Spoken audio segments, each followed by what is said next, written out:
አሁን የምትሰሙት ገጠመኝ ብዙም ያልተለመደና ከጆሮ የራቀ አይነት ምስክርነት የሆነ ገጠመኝ ነው። ኢና አገልጋይ ገጠመኝ ስትሰሙ በእርግጠኝነት የተደበላለቀ ስሜት በውስጣችሁ ይመጣል።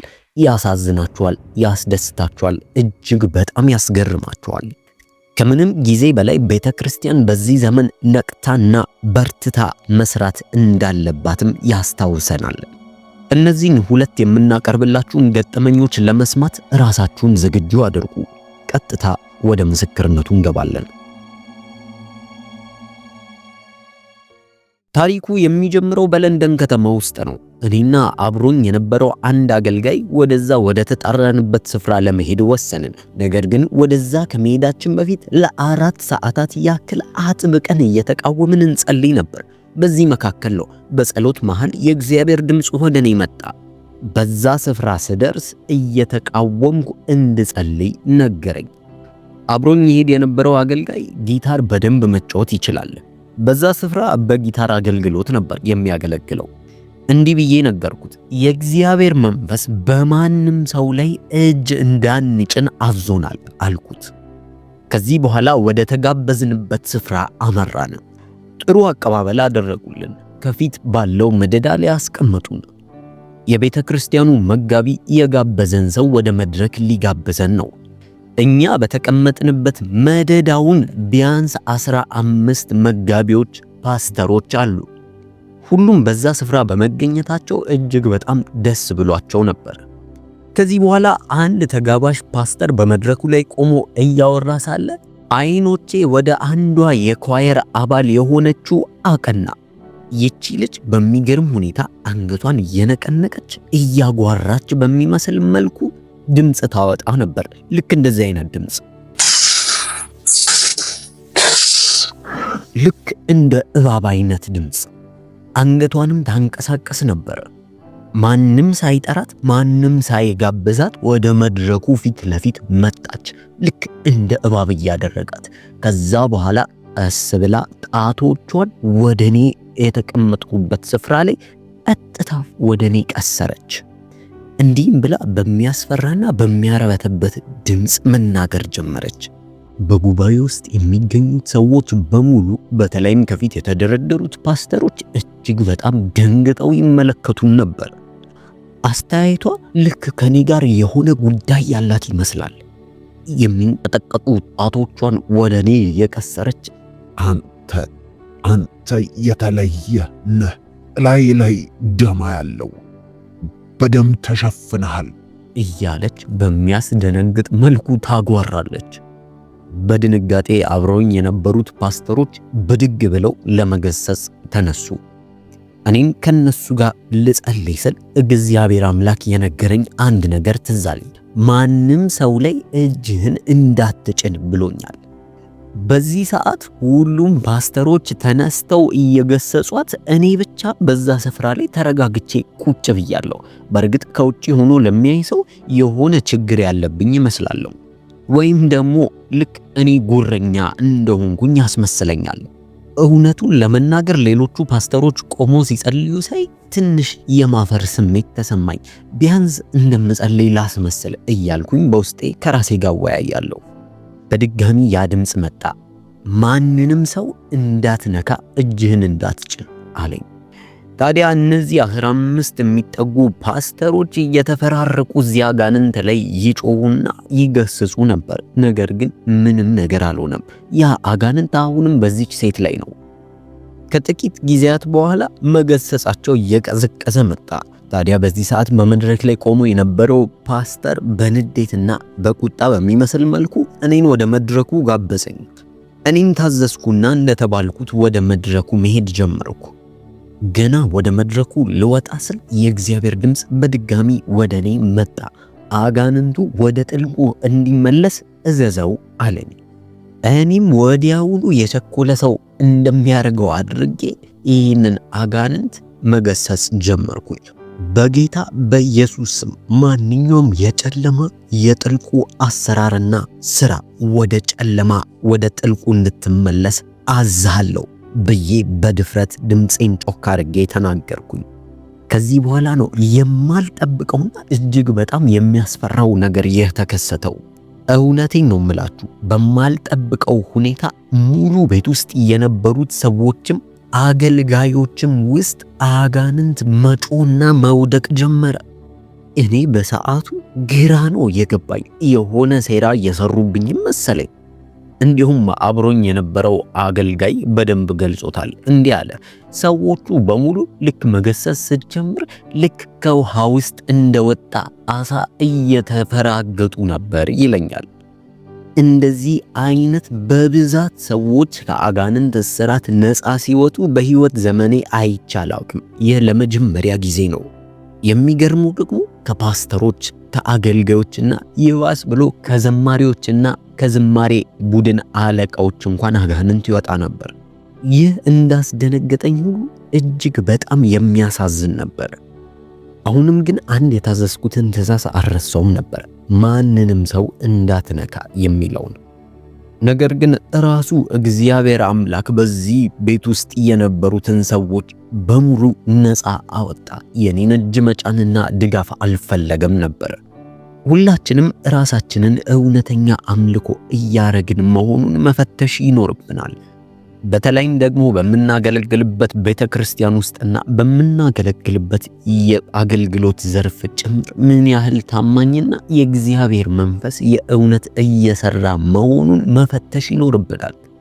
የእግዚአብሔር ቃል በዕብራውያን ምዕራፍ 4 ቁጥር 12 ላይ ሲናገር እንዲህ ይላል፣ የእግዚአብሔር ቃል ሕያው ነውና የሚሰራም ሁለት አፍ ካለው ሰይፍ ሁሉ ይልቅ የተሳለ ነው፣ ነፍስና መንፈስን ጅማትና ቅልጥምን እስኪለይ ድረስ ይወጋል፣ የልብንም ስሜትና ሐሳብ ይመረምራል። በዚሁ አጋጣሚ ራሳችንን እንድንፈትሽ ጥሪ አቀርባለሁ። በሌላ ጊዜ ስላጋጠመኝ ገጠመኝ ልንገራችሁ። አንድ ወጣት ሴት ወደ ቤቴ መጣች። ይቺ ወጣት ሴት የቤተ ክርስቲያን አገልጋይ ነች። ወደ ቤቴ ስትመጣ አንድ ነገርን ትኩር ብዬ ስመለከት ነበር። አካሄዷ ትንሽ ከወትሮ ለወጥ ያለ ነበር። ምክንያቱም ጎበጥ ብላ ልክ እንደዚህ ነበር የምትሄደው። ስሟ ቻሪቲ ይባላል። ስለዚህ እኔም ጠየቅኳት፣ ቻሪቲ ለምንድን ነው እንደዚህ የምትራመጁ አልኩኝ። እሷም መልሳ እንዲህ አለችኝ። እሷም እንደዚህ አለችኝ፣ እኔ እኮ ይህን ነገር ፈልጌው አይደለም፣ ነገር ግን ልክ የሆነ ሰው ከጀርባዬ መጥቶ ጭንቅላቴን ወደፊት እየገፋው ያክል ይሰማኛል። የሆነ ክብደት ጭንቅላቴ ላይ አለ። በዚህ ንግግሯ በጣም ገረመኝ። ምን ብዬ በድጋሚ ጠየቅኩኝ። ነገሩ የገረመኝ ይቺ ሴት ምንም አይነት ማጋነንም ሆነ ማዳነቅ አትችልበትም። ስለዚህ አሁን የነገረችኝ ነገር ከልቧ መሆን አለበት ብዬ ስላሰብኩኝ ነው። ነገሩ እንደዚህ ያለፈና በነጋታው ወደ ቤቷ መሄድ እንዳለብኝ ተሰማኝ። ከዚህ በኋላ የማውቃቸውን የተወሰኑ ፓስተሮችና አገልጋዮች ጠራውና ወደ ቤቷ እንድንሄድ ጠየቅኳቸው። ከቤተ ክርስቲያን ፕሮግራም በኋላ ወደ ቤቷ አቀናን። ወደ ቤቷ ሄድነው ምናልባትም በቁጥር 6 እንሆናለን። እኛም እንዲህ ብለን ጸለይ፣ ማንኛውም አይነት ነገር በላይሽ ላይ ካለ በኢየሱስ ስም ተነቅሎ ይውጣ አለን። እኛ ከሷ በተቃራኒና በፊት ለፊት በኩል ነበር የተቀመጥነው፣ አይን ለአይን እየተያየን። ይህን ባለበት ቅጽበት ምንም ነገር ሳይኖር በድንገት የነበርንበት ክፍል ልክ እንደ ፍሪጅ ቀዘቀዘ። ድንገት በተዘጋው ቤት ውስጥ ኃይለኛ ንፋስ መንፈስ ጀመረ። በቃ ልክ ይህ ሆረር ፊልም ላይ የምናየው ነገር የለም፣ ልክ እንደዛ መሰለ። ከፊት ለፊታችን የተቀመጠችው ሴት ድንገት እንደ እንስሳ ያረጋት ጀመር። ከዚህ በኋላ ከጀርባዋ ከዚህ ሴት ጀርባ የሆነ ነገር በአካል ይታየኝ ጀመር። ይህን የምነግራችሁ በመንፈስ ወይም ደግሞ በውስጥ አይኔ ምናምን አይደለም።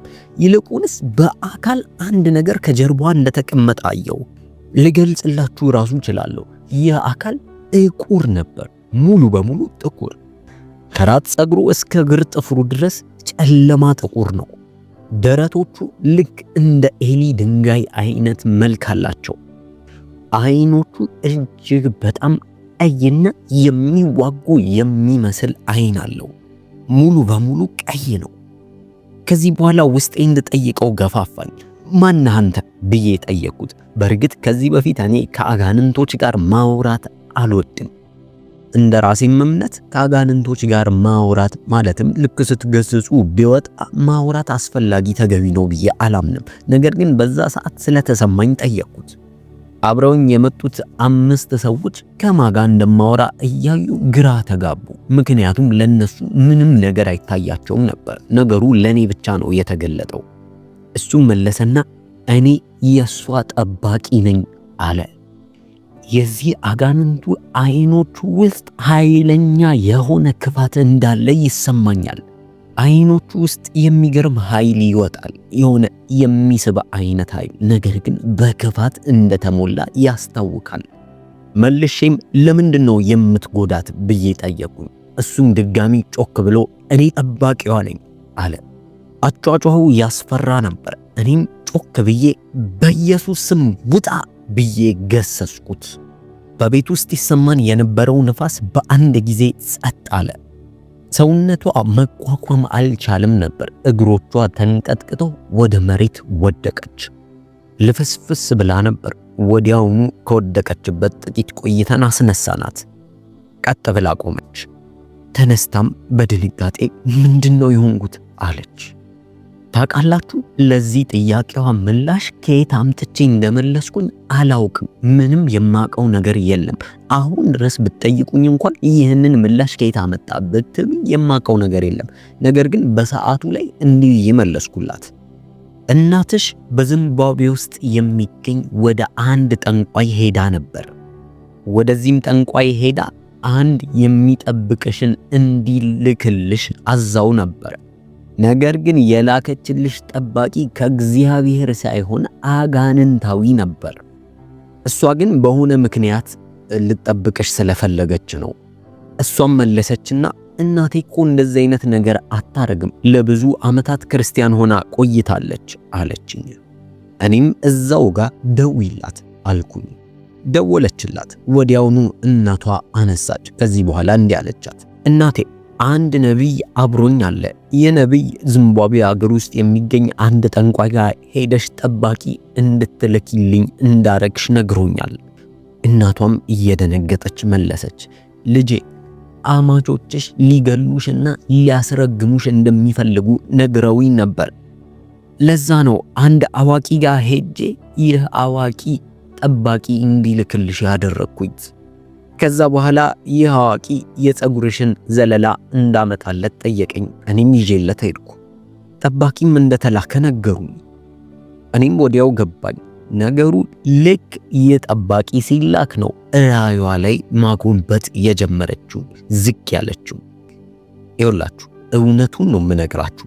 ዛሬ ድረስ ይህንን ነገር እንዴት አወክ ብትሉ በእውነት ነው የምላችሁ ምንም የማውቀው ነገር የለም።